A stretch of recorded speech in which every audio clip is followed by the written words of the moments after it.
अस्सलामुअलैकुम रहमतुल्लाहि बरकातहू। सदर जलसा मैं dynamic working president KT Rama Rao साहब, हमारे साबिका स्पीकर मदरसुल चारी साहब जो काउंसिल के फ्लोर लीडर है, सुनीता लक्ष्मण रेड्डी साहब मिनिस्टर साहबा, MLA साहबा, कार्तिक रेड्डी साहब और शरवण साहब, हमारे सोहेल भाई साहब, सलीम भाई साहब, फसी भाई साहब, इम्तियाज साहब, मोहित खान साहब, जमील साहब, हमारे तमाम जितने डैश पर बैठे हुए मेरे तमाम भाइयों, यकीनन आज का दिन हमारे लिए बड़ा अजीम दिन है। आज मौलाना अबुल कलाम आज़ाद साहब का यूम पैदाइश है। वो यहाँ नहीं मक्के में पैदा हुए थे 1888 में, और उन्हें हिंदुस्तान आना था। हिंदुस्तान की आज़ादी में उन्होंने बहुत बड़ा रोल अदा किया। मैं समझता हूँ मौलाना अबुल कलाम आज़ाद साहब को गांधी जी भी, नेहरू साहब भी बहुत इज्जत करते थे, और उनका एक ही मकसद था हिंदुस्तान को आज़ादी दिलाना, उसके साथ सारे हिंदुस्तानियों को तालीम देना। जिस मुल्क में तालीम दी जाती है वही कौम तरक्की कर सकती है। मगर उनका जो बेड़ा था उसे अमलावरी देने वाले हमारे महान और महात्मा लीडर KCR साहब। हिंदुस्तान के किसी स्टेट में रेजिडेंशियल स्कूल नहीं थे। कांग्रेस ने यहाँ पर तकरीबन 56 साल हुकूमत की, तेलुगु देशम ने 18 साल हुकूमत की, दोनों मिलकर 65 साल में 12 रेजिडेंशियल स्कूल नहीं डाल सके, उसमें भी तादाद नहीं के बराबर थी। पर KCR साहब ने देखा अगर मुसलमानों को अगर तरक्की दिलाना है, उन्हें आगे बढ़ाना है, तो उन्हें सबसे पहले तालीम दी जाए। इसके लिए KCR साहब ने तेलंगाना बनने के बाद इमीडिएट 2 साल के अंदर 204 रेजिडेंशियल स्कूल खोले, जिसमें 1,40,000 लड़के और लड़कियां तालीम हासिल करते। ये बहुत बड़ा कारनामा है। हिंदुस्तान में किसी स्टेट में इतने रेजिडेंशियल स्कूल नहीं खोले गए। सिर्फ मुसलमानों के लिए नहीं, दूसरी कौमों के लिए भी 800 से ज़्यादा रेजिडेंशियल स्कूल नए चालू करने वाले हमारे महान और महात्मा लीडर KCR साहब है। इसलिए आज का दिन हमारे लिए अहम दिन है, क्योंकि मौलाना अबुल कलाम आज़ाद साहब का जन्मदिन है। उनका एक ही मकसद था कि हिंदुस्तान में सेकुलरिज्म रहे, सब मिलजुल कर रहे और हिंदुस्तान तरक्की करे और सबको तालीम दी जाए। इतने साल के बाद जिस दिन तेलंगाना बना, तेलंगाना लाने वाले महात्मा लीडर KCR साहब ने बड़ी मेहनत कर तेलंगाना हासिल किया। तेलंगाना हासिल करने के बाद उन्होंने सबसे पहले सारे कौमों के लिए रेजिडेंशियल स्कूल खोले, और ख़ास तौर से माइनॉरिटीज़ के लिए, मुसलमानों के लिए टेमरिस जो स्कूल खोले गए थे, जिसमें 1,40,000 लड़के और लड़कियां तालीम हासिल करते हैं, उसमें 58,000 तो लड़कियां तालीम हासिल करती है। तालीम देना बहुत बड़ी बात है। उसका सेहरा हमारे महान और महात्मा लीडर KCR साहब के साथ जाता है, क्योंकि आप सब जानते हैं KT रामाराव साहब को भी जाना है, बहुत जल्दी है। इसलिए मैं यही एक ही बात कहना चाहता हूँ, अगर हिंदुस्तान में अगर कोई पार्टी है जो सारे कौमों को एक साथ मिला के रखना चाहती है, तरक्की देना चाहती है, तो BRS पार्टी। जिस तरह 9.5 साल दौर गुजरा है हमारा, ये 9.5 साल दौर में अमन और भाईचारगी और तरक्की पर ही गुजरा है। सारे हिंदुस्तान में किसी स्टेट में तरक्की हुई है वो तेलंगाना स्टेट है। सारे हिंदुस्तान में किसी स्टेट में अमन कायम हुआ है वो तेलंगाना स्टेट है। साबिका में कांग्रेस और तेलुगु देशम के दौर में भी बड़े फिसादात हुआ करते थे। फिसादात को रोकने वाले महान और महात्मा लीडर KCR साहब। उसी तरह सारे कौमों को तालीम देकर एक बाशऊर बनाने की फैसला भी करने वाले KCR साहब है। इतने रेजिडेंशियल स्कूल इंडिया में किसी स्टेट में नहीं है जितने हमारी तेलंगाना में है। इसलिए मैं आज के दिन पर जो मौलाना अबुल कलाम आज़ाद साहब का जो सपना था उसे पूरा करने वाले कोई लीडर है वो KCR साहब है। इसलिए मैं तमाम भाइयों बहनों से कहता हूँ, खासतौर से मुस्लिम भाइयों से मैं एक बात बताना चाहता हूँ KTR साहब से। एक बार मैं बारकस में किसी का इंतकाल हो गया था जो बहुत मेरे करीबी जानने वाले थे। जब मैं उस मौका में गया तो उनको 4 लड़कियां थे, वो साहब को वो मोहतरमा रो रही थी इसके शौहर के इंतकाल पर, साथ में KCR साहब को दुआ दे रही थी कि मेरे 4 के 4 बच्चियां रेजिडेंशियल स्कूल में तालीम हासिल कर रहे हैं। हम उनके शुक्रगुजार हैं KCR साहब के। हम बड़े फिक्रमंद थे, हमने बच्चों को खिलाएंगे क्या, हमारे बच्चों को पढ़ाएंगे क्या, मगर KCR साहब हमारे बच्चों को जिस तरह अच्छी से अच्छी ग़िज़ा प्रोवाइड कर रहे हैं और अच्छी से अच्छी तालीम दे रहे हैं, उसके लिए हम अल्लाह ताला के शुक्रगुजार हैं। ये कहने वाली उस बच्चों की बाएँ, बच्चों की माएँ, उसने अपने शौहर के इंतकाल पर जितना गम का इज़हार किया, उसी तरह KCR साहब की दुआ की इनके लिए कि केसीआर साहब को अल्लाह चाह के वो हमारे बच्चों को तालीम दे रहे हैं। तो तालीम बहुत बड़ी चीज़ है, तालीम से बढ़कर कुछ नहीं है। वो सोचने वाले, तालीम देने वाले कोई लीडर है हिंदुस्तान में तो एक अबुल कलाम आज़ाद साहब थे, और उनकी पैरवी करने वाले सारे कौमों को तालीम देने वाले कोई लीडर है वो केसीआर साहब। इसलिए आज के दिन पर जितने बच्चे आए, मीडिया के दोस्त आए, मेरे सीनियर लीडर्स हैं, सभी भाइयों का मैं शुक्रिया अदा करता हूँ। मुझे जो वक्त दिया गया उसका शुक्रिया अदा करता हूँ। जय तेलंगाना, जय जय तेलंगाना। इधर आए, चार और सामान उनको आप वो करने के बाद अब्दुल रहमान आइए।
क्या गड़बड़ हुई?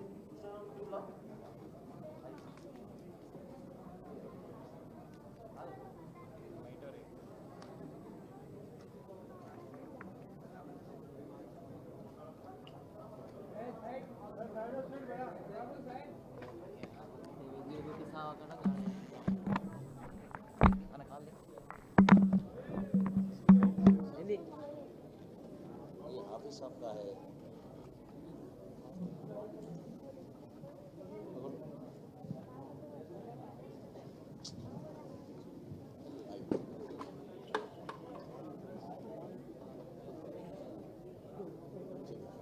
कौन है मतलब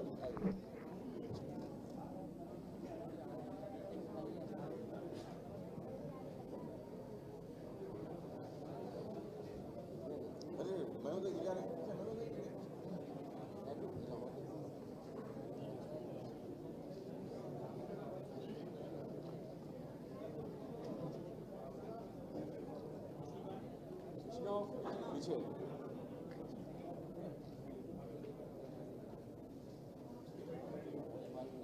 आइए मौलाना भाई और कोई नाम लो बुलाइए।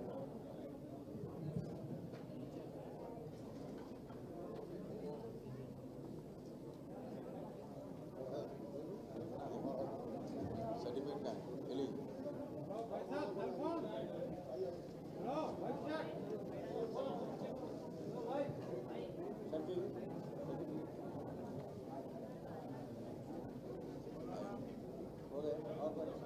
इकबाल मुझे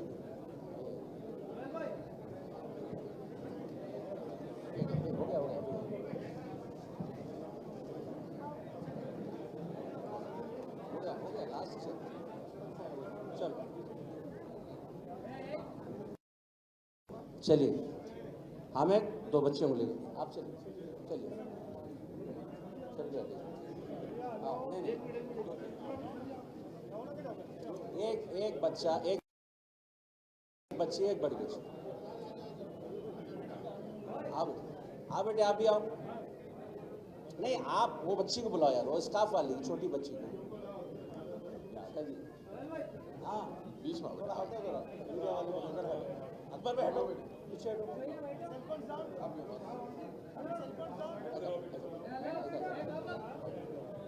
चलो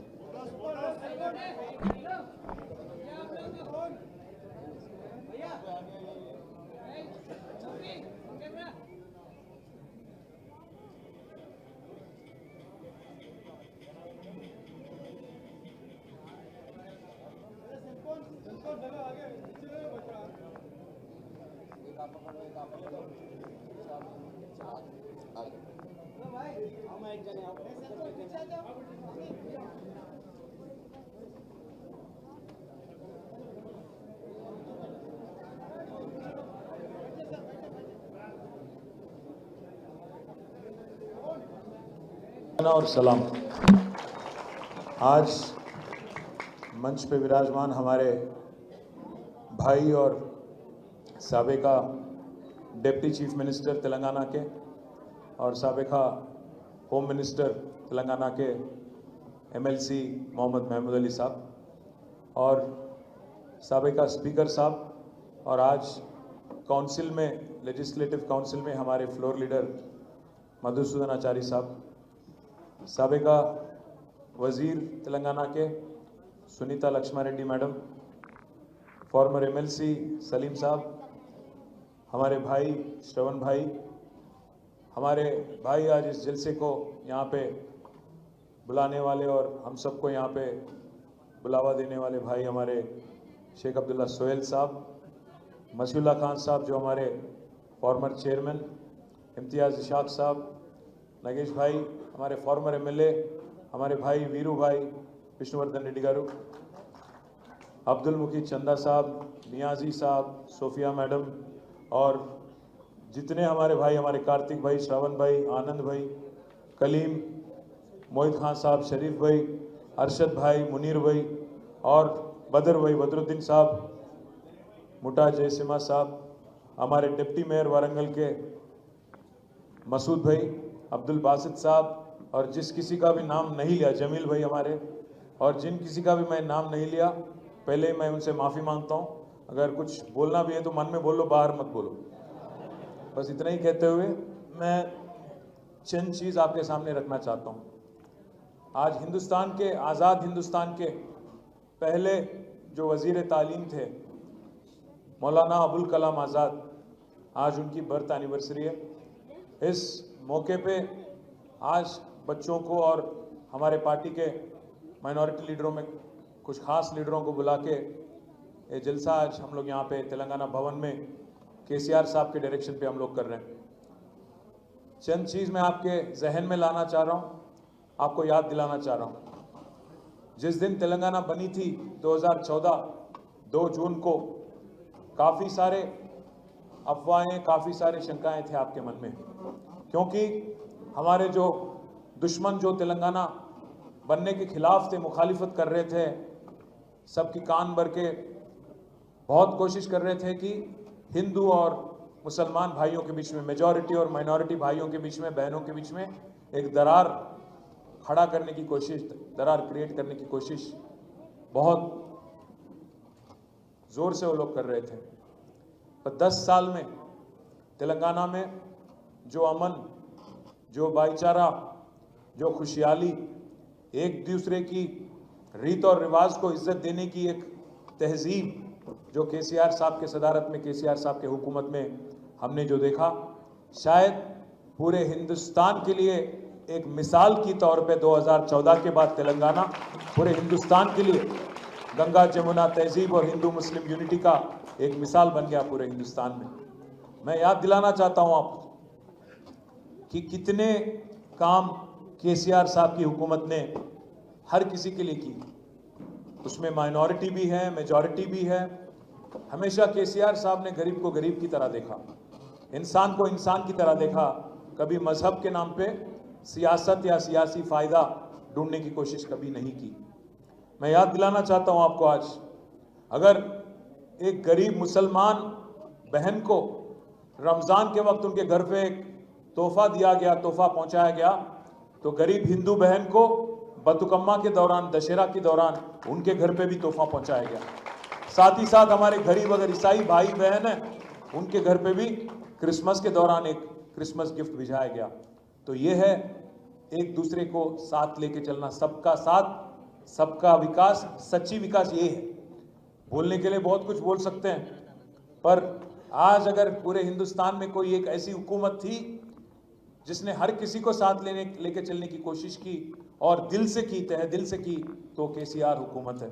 साथ ही साथ मैं आपको याद दिलाना चाहता हूँ, आज हिंदुस्तान के पहले वजीर तालीम की बर्थ एनिवर्सरी है।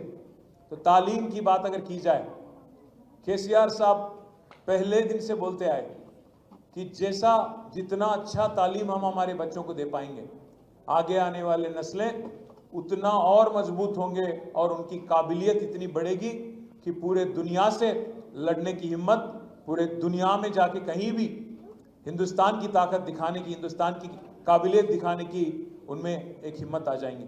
तो इसीलिए एक नहीं, दो नहीं, 204 स्कूल टिम्बरिस के जरिए 1 लाख करीब 1,40,000 बच्चों की, माइनॉरिटी बच्चों को पढ़ाने की कोशिश केसीआर साहब की हुकूमत ने की। और पढ़ाना और उनके इंतजाम जो तालीम के वास्ते जो किया, मैं आपको याद दिलाना चाहता हूँ, एक बच्ची पे और एक बच्चे पे सालीना 1,20,000, 1,25,000 रकम एक बच्चे पे हुकूमत ने खर्च की। आपकी सब रिक्वायरमेंट जो भी हैं, चाहे आपके स्कूल बैग हो, जूते हो, आपके जो बेडशीट हो,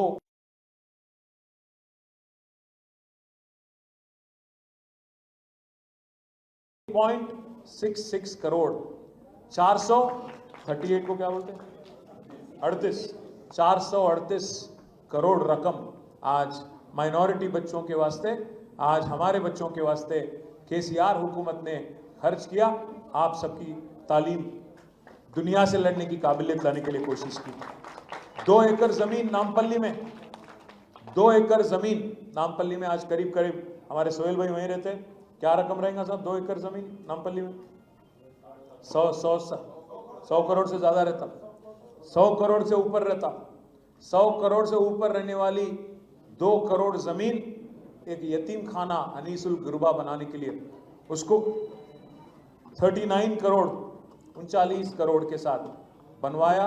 एक शानदार, शायद हिंदुस्तान में, मैं सवाल कर सकता हूं, मैं पूछ सकता हूं कांग्रेस हुकूमत से और बीजेपी पार्टी से, बीजेपी के लीडरों से भी, पूरे हिंदुस्तान में मुझे एक ऐसी यतीम खाना दिखाइए जैसा केसीआर साहब ने आज अनीसुल गुरबा नामपल्ली में बना के आज पूरे हिंदुस्तान को एक मिसाल के तौर पे बना के दिखाया। साथ ही साथ जो 400 साल पुरानी हमारी मक्का मस्जिद है, उसकी रिपेयर और उसकी रिजुवेनेशन, रिस्टोरेशन के वास्ते करीब 9 करोड़ खर्च किए गए। उसका भी काम हो गया, पूरा हो गया, मुकम्मल हो गया। साथ ही साथ जहांगीर पीर दरगाह जो कुत्तूर में है, उसके वास्ते 50 करोड़ रकम मंजूर किया गया। साथ ही साथ हैदराबाद की जो जामे निजामिया, 14 करोड़ रुपए के साथ जामे निजामिया की ऑडिटोरियम बनाए। साथ ही साथ कोकापेट में, हैदराबाद में 40 करोड़ रकम के साथ एक इस्लामिक कल्चर कन्वेंशन सेंटर की भी तश्कील की गई। उसके साथ ही साथ माइनॉरिटी कॉरपोरेशन, फाइनेंस कॉरपोरेशन के जरिए करीब 1000 कैब, और हर साल 9.5 साल हुकूमत थी बीआरएस की तेलंगाना में, हर साल, और अगर कुल मिला के 9.5 साल अगर आप देखेंगे, 10,000 करोड़ से ज्यादा बजट देने वाली एक ही हुकूमत है हिंदुस्तान में माइनॉरिटी वेलफेयर के वास्ते, वो है केसीआर हुकूमत। मैं इस वास्ते आपको याद दिलाना चाह रहा हूँ कि ना सिर्फ हमारे बच्चों की तालीम के वास्ते, बल्कि हमारे हर गरीब भाई और बहन की खिदमत करने के वास्ते केसीआर हुकूमत ने काफ़ी कोशिश की। आपको याद होगा, शादी मुबारक जैसे स्कीम पूरे हिंदुस्तान में कहीं नहीं था। 1 लाख रकम एक गरीब बच्ची की शादी में देने वाली पहली हुकूमत हिंदुस्तान में, चाहे अगर मुसलमान बच्ची हो, माइनॉरिटी बच्ची हो, शादी मुबारक, अगर हिंदू बच्ची हो तो कल्याण लक्ष्मी के नाम पे 1 लाख चेक घर पहुंचाने वाली हुकूमत केसीआर हुकूमत थी। साथ ही साथ मैं आपको याद दिलाना चाहता हूं, इमामों को और मौज़नों को 10,000 से ज़्यादा उनको हर महीना 5,000 तनख्वाह देने वाली हुकूमत केसीआर हुकूमत है। और सियासी जो पार्टिसिपेशन है, चाहे वो कॉरपोरेशन में हो, हमारे आज डिप्टी मेयर बैठे हुए हैं वारंगल के मसूद भाई, साथ ही साथ हैदराबाद में भी पहले डिप्टी मेयर एक मुसलमान भाई को मौका दिया बीआरएस पार्टी ने। डिप्टी सीएम पहले तेलंगाना बनते ही और सिर्फ बीआरएस हुकूमत थी। मैं आपको 1 मिनट के लिए याद दिलाना चाहता हूं क्या क्या कांग्रेस पार्टी ने वादा किया माइनॉरिटी डिक्लेरेशन में। लिस्ट तो लंबी है, काफी लंबी है, उर्दू में छपवा देंगे, आपके घर तक भी पहुंचा देंगे। उन्होंने कहा कि सत्ता में आने के बाद, हुकूमत आने के बाद 6 महीने के अंदर सेंसस करेंगे और हमारे मुसलमान भाइयों को एक मौका मुलाजिमत में और एजुकेशन में और हर वेलफेयर स्कीम में 6 गारंटी और साथ ही साथ जो बाकी वादे किए गए उसमें आपको रिजर्वेशन देके आपको बढ़ावा देंगे। कुछ नहीं करे आज तक। 100 दिन का वादा तो भूल गए, 300 दिन भी हो गया, आज तक कम से कम उस बारे में एक आवाज तक नहीं उठा रहे हैं। बताया गया था डिक्लेरेशन में माइनॉरिटी की 4000 करोड़ की बजट रखेंगे और माइनॉरिटी सब प्लान लाएंगे। देखना पड़ेगा क्योंकि 1 साल तो गया, अब बचे 4 साल क्या करेंगे, क्या वादा निभाएंगे, देखना पड़ेगा। सब प्लान लाएंगे या नहीं लाएंगे, या 4000 की जो बात करें इसको भी निभाएंगे या ना नहीं निभाएंगे, ये भी देखना पड़ेगा। हमारे बच्चों के वास्ते कहा गया था, यूथ के वास्ते, कि 1000 करोड़ की लोन देंगे, पर आज तक मेरे हिसाब से 1 लाख तक का भी लोन नहीं दिए। साथ ही साथ अब्दुल कलाम तोहफा-ए-तालीम स्कीम बोले, पर आज वहां पे हुकूमत की भी प्रोग्राम है रविंद्र भारती में। उम्मीद करता हूं कम से कम आज अब्दुल कलाम साहब के नाम पे आप वादा करे थे तोहफा-ए-तालीम, आज उम्मीद करता हूं कि हुकूमत कुछ ऐलान करेगी। ऐलान करके वहीं तक नहीं छोड़े, आप उसको आगे ले जाए, रकम भी दें, बजट में भी लगाए और जोरों शोर से इसको आगे भी ले जाए। मैं हुकूमत से भी मैं याद दिलाता हूं और उनसे भी रिक्वेस्ट करता हूं। साथ ही साथ काफ़ी और वादे, पीएचडी और पीजी और एमफिल करने वाले बच्चों को 5 लाख रकम मदद आपको मिलेगी। सिख माइनॉरिटी फाइनेंस कॉरपोरेशन की वादा की गई थी। उर्दू मीडियम टीचर के लिए अलग से डीएससी की वादा किए। साथ ही साथ इमाम और मौज़नों की जो तनख्वाह है 5000 से बढ़ा के उसको 12000 करने की वादा, और खबरस्तानों के वास्ते, मुसलमान और क्रिश्चियनों के वास्ते अलग से हर अजला में और हर कॉन्स्टिट्यूंसी में ज़मीन देने की बात। और बताया गया था कि हर गरीब माइनॉरिटी भाई को जिनके पास मकान का घर के लिए ज़मीन नहीं है, उनको ज़मीन भी दिया जाएगा और 5 लाख रकम भी दिया जाएगा घर बनाने के वास्ते। साथ ही साथ नया जो शादी करने वाली, अगर कोई नया शादी कर रहा है बच्चा या बच्ची, तो उनके वास्ते बताया गया था केसीआर साहब 1 लाख दे रहे हैं, हम उसके ऊपर 1 तोला सोना भी देंगे आपके लिए, और रकम भी बढ़ा के 1 लाख नहीं बल्कि 1.5 लाख आपको देंगे। आज तक कुछ किए नहीं। साथ ही साथ बहुत कुछ और है, कागज तो काफ़ी है। मैं बस इतना ही कहूँगा आपसे, मोहब्बत की दुकान आज नफरत की दुकान बन गई। आप देखिए आज पूरे तेलंगाना में कितने सारे जगह दंगा फसाद आपको देखने को मिल रहे हैं। 9.5 साल में एक दिन नहीं, 1 घंटे तक भी कर्फ्यू लगाने की जरूरत कभी केसीआर की हुकूमत में जरूरत नहीं पड़ी, पर आज पहली बार तेलंगाना बनने के बाद 1 महीने तक हैदराबाद में दीपावली दशहरा के टाइम पे आज 144 सेक्शन लगा दिए 1 महीने तक।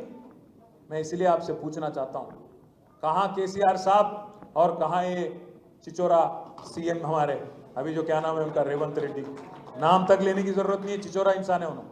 मैं बस एक ही चीज कहना चाहता हूं आपसे कि आप असलियत जान गए उनकी। मैं काफी हमारे भाइयों से बहनों से मिल रहा हूं। कल वरंगल गया था मैं, वहां पे भी काफी हमारे भाई आए, बहन आए, मिले, हमसे बोले कि साहब 4 साल इंतजार करना पड़ता क्या? मैं बोला क्या करें, 1 वोट की सजा 5 साल मिलती, आप गुमराह हो गए, अब 5 साल तो परेशानी भुगतना पड़ता, क्या करें? बोले कोई तरकीब नहीं है क्या? मैं बोला तरकीब तो मैं नहीं जानता, अगर अवाम को गुस्सा आया और दिल्ली वालों को गुस्सा आया मैं नहीं जानता हूं, पर अवाम को अगर जो तकलीफ आज